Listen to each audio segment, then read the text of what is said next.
Nada más aquí para recapitular lo que hemos visto. Acuérdense que aquí lo último que vimos de la reforma liberal, que está aquí arriba, aquí está lo último que vimos, aquí nos quedamos. Lo último que vimos fue esto.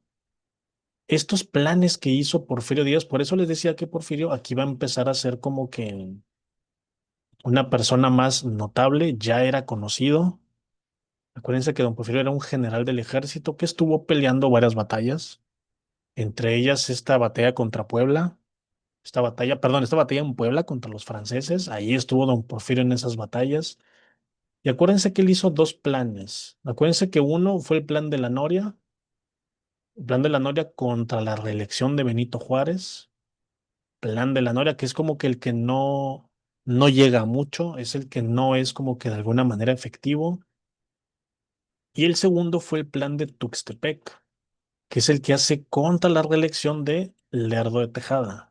Acuérdense que después de que se gana la guerra de Reforma y vienen los franceses y viene el imperio de Maximiliano y también se van otra vez los franceses, acuérdense que hubo dos intervenciones, ¿eh? La primera fue la guerra de los pasteles y la segunda que es el imperio de Maximiliano. Acuérdense que después de ahí Benito Juárez va a llamar elecciones, él va a ganar, va a ser presidente el 4 años y luego se va a reelegir, que es el plan de la Noria de don Porfirio a don Benito. Plan de la Noria contra Benito Juárez, pero Benito Juárez muere al año siguiente y Lerdo de Tejada va a ser presidente. Y Lerdo de Tejada también se va a querer reelegir y don Porfirio va a decir, óyeme, es que tú también, pues ahora hago contra ti el plan de Tuxtepec. Eso fue lo último que vimos, estamos recapitulando, ¿no? Entonces, fíjense que don Porfirio está en contra de las reelecciones, no le gustan. Al principio, ya después les va a agarrar mucho amor a las reelecciones, se va a reelegir varias veces. Pero aquí hay que entender que aquí ellos tres eran aliados, ¿eh? Benito Juárez y Lerdo son del Partido Liberal y don Porfirio es un general que no es político en este momento, pero está luchando con los liberales, está luchando del lado de los liberales contra estos conservadores que trajeron allí a los franceses, a Maximiliano, ¿no? Entonces, estos tres están del mismo lado, ¿eh? Los tres son liberales, pero fíjense cómo también los tres, pues hay una división ahí en el bando liberal, ¿no? Aquí la división no es tanto de creencia, sino que es una división política, es una división de, oye, no me gusta esto que estás haciendo de reelegirte, por eso hago contra don Benito plan de la Noria y contra Lerdo de Tejada el plan de Tuxtepec. Cuando don Porfirio gana, porque este plan de Tuxtepec, acuérdense que es cuando sí, este sí es efectivo, va a destituir a Lerdo de Tejada, incluso lo va a expulsar del país. Y aquí por eso dice, finalmente el general Díaz, después de este plan de Tuxtepec, va a tomar la capital del país y se va a establecer como presidente provisional. Y aquí nos quedamos. Este fue el preámbulo de la dictadura porfirista. ¿Qué es preámbulo? Como un prólogo. Esto es como que ya la antesala del porfiriato, que es lo que vamos a ver aquí, ¿no? Entonces, fíjense los años, ¿eh? Miren cómo empezamos en la Nueva España. Y luego nos fuimos, fíjense cómo todo esto ocurre en los 1800, ¿eh? 1810 a 21, independencia. Del 21 al 54, el caos del México independiente. Y luego del 54 al 76, lo que vimos la semana pasada, lo que vimos las ediciones anteriores, esta etapa en la que estuvo ahí ya Benito Juárez y luego vinieron los franceses y luego bueno, miento, antes fue la Guerra de Reforma y luego fue la intervención francesa, la segunda, y luego ya la República restaurada hasta el 76, que es cuando va a empezar el porfiriato. Fíjense cómo ya nos aventamos todo el siglo XIX, que son los 1800. Aquí dice, gobierno de Porfirio Díaz, el Estado liberal oligárquico y la dictadura. ¿Qué es una oligarquía? Es cuando estas personas que tienen dinero y poder van a mandar, pero van a hacer sus propias leyes, ¿no? Liberal, hay que recordar que don Porfirio era liberal, como ahorita lo mencioné, ¿no? Y se va a acabar haciendo un dictador. Acuérdense, ¿qué es un dictador? Un dictador es el que lo que él dice se hace. No hay cuestionamiento. Es como un rey absolutista moderno. Y aquí fíjense que están mencionando lo que ahorita acabo de mencionar. Durante la fase de la República restaurada, La fase de la República restaurada, acuérdense que es cuando don Benito regresa a la capital, vuelve a ser presidente y es cuando ya empieza el país, pues más o menos ahí a crecer, ¿no? Que es cuando se funda la preparatoria, que fue lo que vimos en la edición anterior. Esta etapa se le conoce así, República restaurada. Y aquí don Porfirio se manifestó dos veces en contra de la reelección, lo que acabo de mencionar. Primero, plan de la Noria contra Benito Juárez en el 71. Y luego después el plan de Tuxtepec, 5 años después, contra la pretendida, porque no se consumó, reelección de Lerdo de Tejada. De esta forma, sube al poder don Porfirio, quien se mantiene, fíjense de dónde a dónde, del 76 a 1910, a lo largo de 8 periodos presidenciales por medio de la reelección, ya sea de manera abierta o simulada. Ahorita vamos a ver a qué se refieren con eso. Aquí ocurre algo que siempre me da risa, ¿no? Don Porfirio, que aquí está joven, aquí andará yo creo que en sus 40, 50 años. Ya ven que la imagen que tenemos de él es un viejito ya grande, ya todo cabecita de algodón, bigotón. Ya es un Don Porfirio de 80 años, ¿no? Ya es una persona más mayor.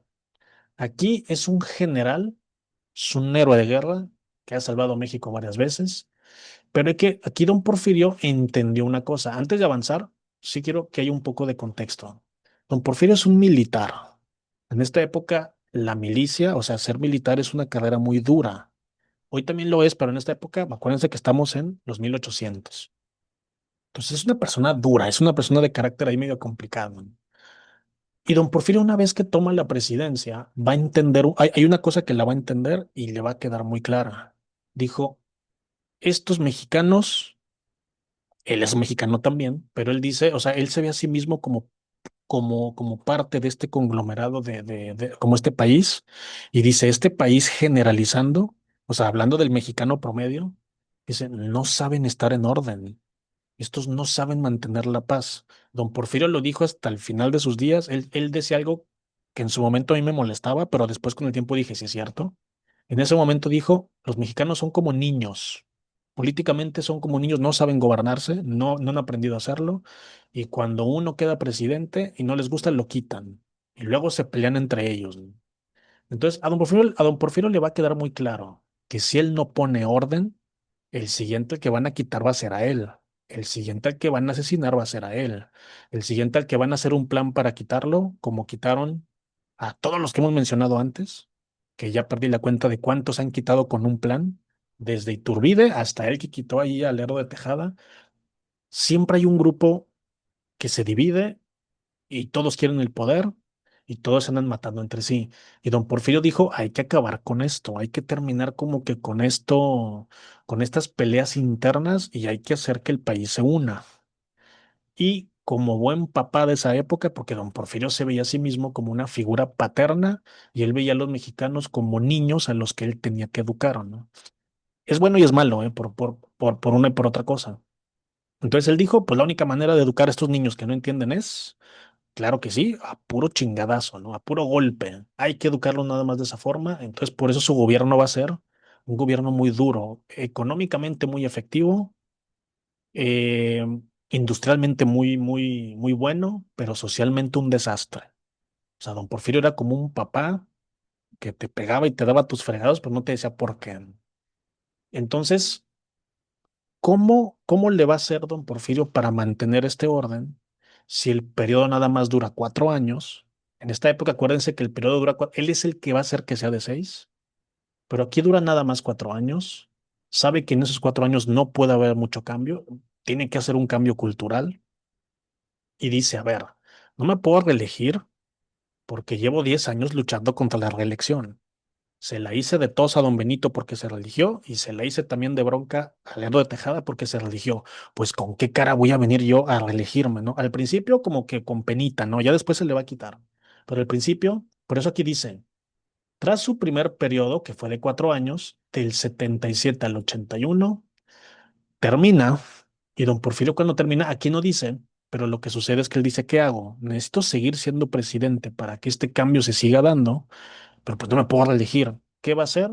Va a poner un títere que es Manuel González. Suena feo, pero es la verdad. Pues Manuel González era un amigo de él, una persona que él podía manejar, que él podía manejar a su conveniencia, que se veía que él iba a hacer caso en todo, porque pues le dijo, mira, yo te hago presidente, tú nada más haz lo que yo te digo y ya están. Entonces, Manuel González va a asumir la presidencia durante los siguientes 4 años, por eso aquí dice, en un acto de aparente alternancia, pero seguía siendo don Porfirio el que hacía todo, ¿no? Eso fue para que don Porfirio dijera, miren, no me reelegí, ¿eh? Ya vuelvo a ser presidente yo en la que siga. Pero si se fijan, ya dejé yo que alguien más fuera, o sea, no fui presidente yo. Por eso dice aparente, porque en realidad él fue en todo momento el que tomaba las decisiones. Apréndanse este nombre. De repente en el examen, en algunas versiones, les pueden preguntar quién fue esa persona que aparte de don Porfirio, fue parte del porfiriato, fue Manuel González, nada más. Y luego dice, en 1884, el Congreso, al que se le llamó así los científicos, así le decía don Porfirio a su gente, porque eso sí hay que reconocerlo, don Porfirio puso como secretario de Economía a un genio de la economía, puso como secretario de Educación a genios de la educación, puso como secretario de la milicia a genios militares. El señor puso en cada parte a lo mejor, no nada más gente que hacía lo que él dijera, sino a lo mejor de lo mejor. Por eso se decían los científicos, ¿no? Él autoriza un segundo periodo presidencial. O sea, esta es la primera vez que se va a reelegir, que va a ser en el 84 y luego otra vez en el 87. Se le permitió que el dictador pudiera reelegirse una vez más. Aquí dice una sola vez, pero ya, no miento, en el 84 sucede esto, se autoriza su segundo periodo presidencial, pero no es una reelección. Por eso aquí dice que se reelige una sola vez en el 87. Un poquito revuelto, pero acuérdense que estuvo Manuel González antes. Entonces, como cuando termina Manuel González, se vuelve a ser presidente don Porfirio, pues no se considera una reelección, que ya hubo uno antes de él, ¿no? Pero ya en el 87 es cuando ya se le va a permitir reelegirse, o sea que va a ser su tercer periodo. En 1890, otra vez va a modificar la ley para ya establecer la reelección permanente. O sea, ya se vuelve loco, ya se fijan como al principio como que le dio algo de penita y dijo, ay, bueno, voy a disimular, pero ya en un punto dijo, pues ya qué, ¿no? Claro, hay que mencionar que durante estos años, yo me estoy yendo muy rápido aquí, pero el país económicamente va a crecer mucho. Entonces, él veía como una amenaza dejar la presidencia porque dijo, si yo dejo de ser presidente, esto se va a caer. Esto de repente el país va a dejar de crecer y hay que decirlo, el país sí creció mucho económicamente, ¿no? Cosa que no había hecho desde que había sido México independiente, ¿eh? Nunca el país, ahorita lo vamos a ver a detalle porque ahorita vamos a ver la economía, la sociedad. Nunca el país había crecido tanto porque nadie había puesto orden. Y este señor puso un orden muy feo, que ahorita lo vamos a ver.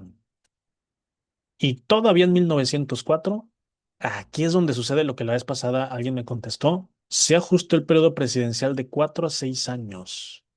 ¿Quién hizo que el presidente tuviera de que el periodo fuera de 4, cambiara a 6 años? Don Porfirio es el que lo va a hacer, ¿no? Cambia de 4 a 6 años, por lo cual se pudo mantener hasta 1911 en el cargo. La última reelección se dio el domingo 26 de junio de 1910, poquito, ya este fue el año de la revolución, y justo la revolución fue para quitarlo a él. Por eso dice aquí, en noviembre estalló la Revolución Mexicana, que es la que va a ser Madero, que eso lo vamos a ver, si no lo vemos mañana, lo vamos a más tardar el jueves, ¿no? Pues esta semana ya lo vamos a ver. Y dice, entonces ya vimos que esto fue, ¿por qué duró tanto? ¿Por qué duró tanto en el poder? Pues porque fue modificando la ley. Ahora vamos a ver los parámetros de la filosofía positivista en la estrategia de la paz porfirista, ¿no?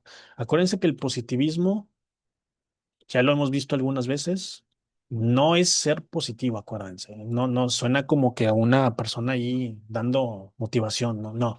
Acuérdense que el positivismo es esta corriente histórica, filosófica, que dice que hay que estudiar la historia con sus ciencias como la geografía, la economía, la política y todo eso, ¿no? Eso es el positivismo. O sea, el positivismo era algo muy liberal. Recuérdense que antes del positivismo, la iglesia era la que enseñaba y educaba de una manera más conservadora. El positivismo era una manera de decir, vamos a estudiar en serio, con leyes, ya no tanto, o sea, con leyes exactas, con ciencia. Dice aquí, la dictadura porfirista retomó varios aspectos de los gobiernos liberales. Un ejemplo es este, del positivismo. Por ejemplo, el esfuerzo por la pacificación del país. Eso fue muy importante, ¿no? La reelección, el tren, el ferrocarril y los preceptos de la filosofía positivista, basados en el lema de la Escuela Nacional Preparatoria, Orden y Progreso. Acuérdense que esta escuela es la que funda Gabino Barreda. Gabino Barreda, si no lo tenían apuntado, apúntenlo. Gabino Barreda es el que funda la Escuela Nacional Preparatoria y es el que trae el positivismo a México. Ese que originalmente hizo Auguste Comte en Francia, Gabino Barreda es el que lo trae aquí a México. De esta forma, la justificación ideológica del porfiriato se sustentó en el positivismo. ¿Y cuál es el lema del porfiriato? Este que están viendo aquí. Orden y progreso. Esto de la pacificación del país, ¿cuál fue la manera que tuvo don Porfirio para pacificar el país? Simple. Sabía que se estaba peleando la iglesia con el Estado, con la milicia, con los aristócratas, sabía que todos estaban peleados y don Porfirio, en pocas palabras, para que se entienda así, palabras cristianas, lo que hizo fue decir, el que se pelee, yo le voy a dar con el palo en la cabeza. Así de simple. Si tú te peleas con este, yo te voy a fregar a ti, ¿no? Como la mamá que entra al cuarto con la chancla, que los niños están peleando, ¿qué hace? Pues se los friega a los dos, pero dice ya no se peleen, ¿no? Eso era don Porfirio. Esa es la pacificación, entre comillas, del país, ¿no?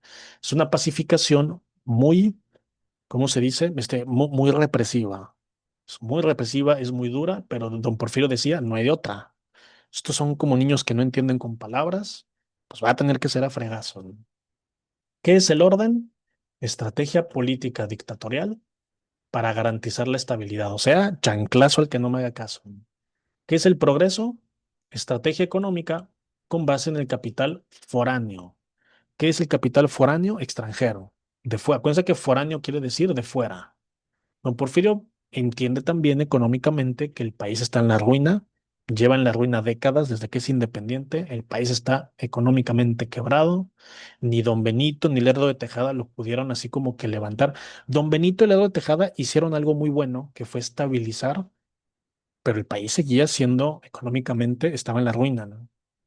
Lograron invertir en educación, pero es don Porfirio el que va a decir, necesitamos inversiones extranjeras, necesitamos que si aquí no estamos produciendo industria, necesitamos que el extranjero venga con su conocimiento y sobre todo con su dinero a invertir aquí en México. Yo les voy a dar facilidades, les voy a dar tierras para que ellos hagan, se sigue haciendo hasta la fecha así, pero que ellos vengan y traigan empresas y traigan su capital, traigan su dinero y aquí que generen empleos, ¿no? Y de esa manera que la economía crezca, ¿no? Entonces, orden, el que se pelee me lo friego yo, progreso, si no tenemos nosotros cómo producir, que el extranjero venga y traiga y que con eso nosotros elevemos la economía. Entonces, esta dictadura porfirista que se convirtió en una dictadura, porque no lo mencionaste ahorita, pero durante el porfiriato se suprimieron todos los partidos políticos, no había oposición. Si alguien era opositor, iba a la cárcel. Ahorita lo vamos a ver a detalle, por eso es una dictadura. ¿Qué dice? Ya no hay partidos políticos, nada más soy yo, pues ya no hay por quién votar, así que yo me quedo en el poder. Se prolonga por más de 3 décadas y mantuvo un orden estricto. Hay que decirlo, la seguridad en el porfiriato estaba al 100%, ¿eh? No había robos, no había crímenes, pero había mucha injusticia. Había mucha gente que abusaba de otras porque era gente poderosa, ¿no? Aquí si ustedes tenían poder y tenían trabajadores, ustedes podían hacer con ellos lo que quisieran como si fueran esclavos, ¿no? Entonces, mucha injusticia, pero miren, nada más para poner un poquito de contexto. En esta época, en el país, no hay carreteras como las que tenemos hoy. Los extranjeros que venían llegaban al puerto de Veracruz o Tampico. Y de Veracruz o Tampico, Veracruz era el preferido porque de allá a la Ciudad de México se hace muy poco tiempo, ¿no? Pero en esta época muy poco tiempo puede ser un día o dos o hasta tres, porque no hay carreteras y la gente va a caballo, va en carretas, ¿no? Entonces, los caminos, porque no eran carreteras, eran caminos, estaban llenos de ladrones, estaban llenos de asaltantes, que en esta época les decían los plateados o los dorados, porque pues se ponían cosas así que de oro y de plata. Y eran pandillas muy, muy, hasta de 200, 300 personas. Así como hoy son los grupos de delincuencia organizada, ya había en esta época algo así. Entonces, en las épocas de Don Benito o de Santana o del Lerdo de Tejada, cuando un extranjero quería venir aquí, pues no llegaba en avión. Llegaba a Veracruz y cuando se iba de Veracruz a Ciudad de México lo asaltaban, lo robaban o los mataban. Entonces no había inversión extranjera. Oye, pues tu país está lleno de criminales. ¿Cómo voy a ir a invertir a tu país? Pues don Porfirio dijo, ¿cómo le hago? Pues hay que acabar con la delincuencia, ¿no? Y lo hizo de varias formas. Lo hizo de muchas formas que aquí no vamos a entrar en detalles, pero ya sea convirtiendo a esos criminales en policías o ya sea deshaciéndose de los más peligrosos, pero don Porfirio pacificó al país desde los grupos aristocráticos peleados hasta los criminales. Los caminos se volvieron muy seguros de transitar, de ir, cosa que antes no pasaba. Y eso ustedes lo pueden ver en muchos libros y novelas de época. Si ven novelas, ¿se acuerdan la que mencionamos la vez pasada? La del Periquillo Sarmiento, ahí lo pueden ver. En Los Bandidos de Río Frío, en El Zarco, lo pueden ver. Son novelas de más o menos de esta época, donde les cuentan cómo era el crimen, cómo eran los caminos asaltados a cada rato. Don Porfirio termina con eso.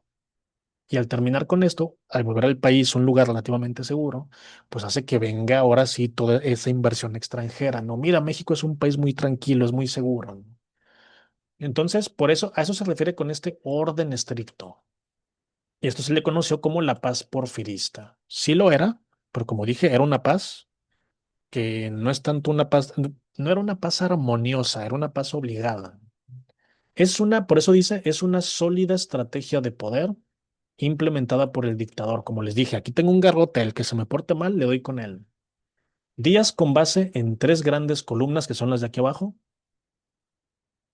sostuvo su régimen. Por una parte, el sistema de alianzas, que sostuvo con determinados grupos de poder. Por otro, la reelección. Y por otro, los mecanismos de lo que les mencionaba ahorita, represión política y social. ¿Represión qué quiere decir? Nadie puede estar en mi contra y voy a reprimir a todo el que no esté a favor de lo que yo estoy diciendo, ¿no? Aquí por eso dice, paz porfirista, conciliación, reelección y represión. Es una dictadura totalmente, ¿no? Que sí, mantuvo el orden, pero a un precio muy alto que ahorita lo vamos a ver, ¿no? ¿Conciliación a qué se refiere? Entre el Estado y algunos grupos de poder que les decía ahorita, como el clero, que es la iglesia, los militares y los caciques. ¿Quiénes eran los caciques? Los dueños de tierras, los señores feudales de esta época. ¿Se acuerdan que vimos una palabra hace unas sesiones que dice latifundio? El latifundio es esto, son estos caciques. El latifundio es el feudalismo de esta época. Entonces, esta conciliación entre el Estado y la iglesia no se podían poner de acuerdo, ¿eh? ¿Sí se acuerdan que esto generó dos guerras? La guerra de Reforma y luego la de la intervención francesa. No se pueden poner de acuerdo liberales y conservadores. No se puede poner de acuerdo el Estado y la Iglesia. Si el Estado hace leyes que a la Iglesia no le gustan, la Iglesia, ya vimos que también financia ahí insurgencias y ejércitos y hay guerras. ¿Qué hizo don Porfirio? O se me arreglan o se me arreglan, ¿no?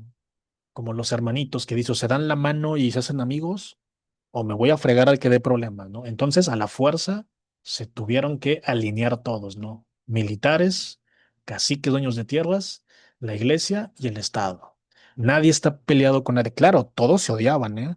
No quiere decir que se llevaran bien. Todos estaban en contra de todos, pero nadie podía dar un golpe porque, pues, le iba a ir muy mal, ¿no? Entonces, eso es la conciliación, forzosa, no armoniosa. Y luego tenemos la reelección, que ya vimos que fueron durante varios periodos, 33 años. Aguas con esta fecha, ¿eh? Aguas con esta cantidad, no fecha, esta cantidad. ¿Por qué dice aproximadamente? Porque si ustedes han leído guías, es muy probable que en unas guías vean que fueron 28 años, una dice que fueron 29, 30, 31, 30, siempre varían. ¿Por qué? Porque hay gente que no cuenta, por ejemplo, ese último año. Hay gente que no cuenta los 4 años que estuvo este Manuel González, que fue el que ahorita vimos, ¿no? Entonces varía, puede variar, pero en total, el porfiriato se considera desde que él tomó el poder con el plan de Tuxtepec hasta que se le destierra después de la Revolución Mexicana. Hay gente que toma todo ese tiempo como el porfiriato, ¿no? Y por último, la represión. Represión política contra la oposición y también contra la prensa, pero también represión social contra las masas obreras y campesinas. Esto no es de hoy, ¿eh? No crean que eso está pasando nada más hoy, desde entonces sucede. ¿Qué significa represión? Fíjense que hoy también lo estamos viviendo, ¿eh? Pero la hemos tenido siempre. Siempre, también cuando estaba el PRI, también había represión. ¿Qué significa represión? Que si un periódico allí me está haciendo quedar mal, hago que los cierren, hago que los castiguen, o como le están haciendo ahora, voy a hablar mal de ellos, voy a decir que son un periódico que no tiene ética y que son mis adversarios y que son mis enemigos. Eso es represión. Qué es la represión contra las masas obreras y campesinas? En esta época no hay sindicatos, esos van a ser un poquito después. No hay nada que defienda al trabajador de alguien que lo está explotando, ¿no? Entonces, si de repente se juntan obreros y se juntan campesinos a reclamar derechos, pues los mandamos a la cárcel, ¿no? Esa es la represión social y esta es la represión política. La represión política, acuérdense que es contra oposición y prensa, porque eso es lo político. Y la represión social es la gente. Son las personas, ya sean grupos o individualmente. Por eso dice masas, o sea, grupos, obreros y campesinos, ¿no? Otro recurso de la dictadura fue el control de las Fuerzas Armadas, como hasta ahora también, ¿no? Toda dictadura necesita el ejército de su lado, ¿no? Eliminando los ejércitos estatales para centralizar su mando único en un órgano militar federal, ¿no? Así como el sistema de leva. Acuérdense que la leva ya vimos lo que era. Leva era como este reclutamiento que se hacía, ¿no? Mecanismo de reclutamiento forzoso de soldados para engrosar las filas del ejército.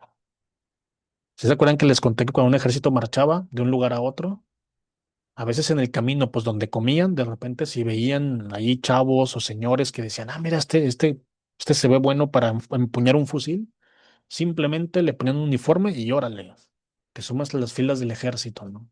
Alguna gente era bueno, para alguna gente eso era bueno, pero para otra gente pues no, pero porque era forzoso. Si una persona se oponía, pues se consideraba un traidor a la patria y lo fusilaban. Por eso dice forzoso. Y mediante una estructura regional de caciques. Recuérdense que son estos dueños de tierra, ¿no? Porfirio Díaz logró imponer o remover a los gobernantes de diversos estados, lo cual limitaba en la práctica el régimen federalista de la Constitución. Siempre les he dicho que todo líder, cuando llega al poder, quiere ser liberal y quiere ser federalista, pero una vez que se hace presidente, se vuelve centralista. Le pasó a Santana, le pasó a don Benito y también le está pasando aquí a don Porfirio, ¿no? ¿Por qué? Porque ya llegó al poder. Ya estando en el poder, no lo quieren soltar, entonces nos hacemos centralistas otra vez, así como también ocurre actualmente, ¿no?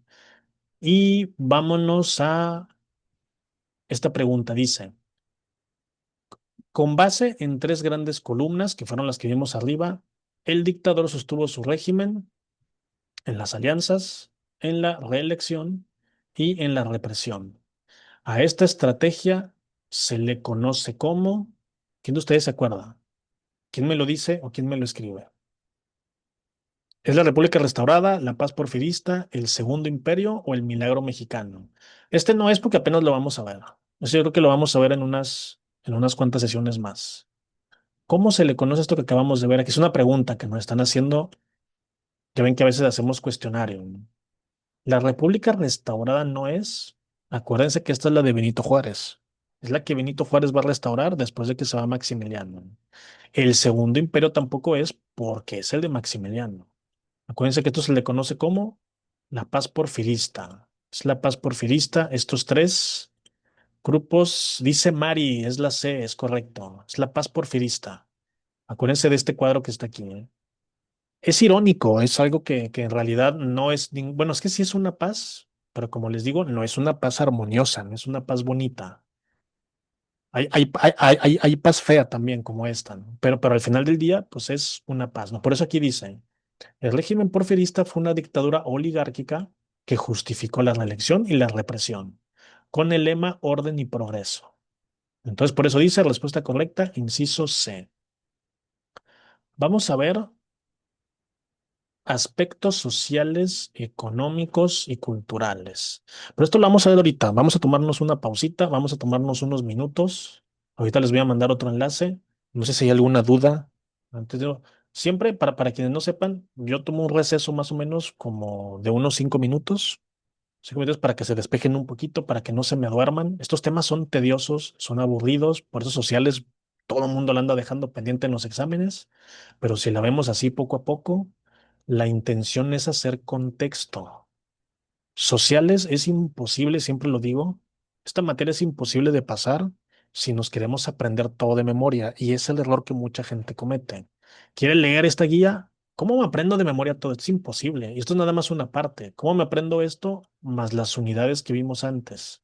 No se puede, hay que hacerlo poco a poco. Hay que verlo así como una novela que no se acaba nunca y hagan pausas, lean, tomen sus apuntes, vayan ahí haciendo pausas, porque en el examen mi intención es que ustedes cuando ven una pregunta, a lo mejor no se la van a saber de memoria, pero van a ver las opciones y van a decir, ah, esta opción me suena que sí es, esta opción no tiene sentido, esta no puede ser porque ni es de la época. Y la única manera de hacer como que ese músculo mental es viéndolo así poco a poco. Para eso nos vamos a estar conectando, ya saben, hoy lunes, mañana vamos a continuar donde nos quedemos hoy y luego el jueves también, ¿no? Lunes, miércoles y jueves.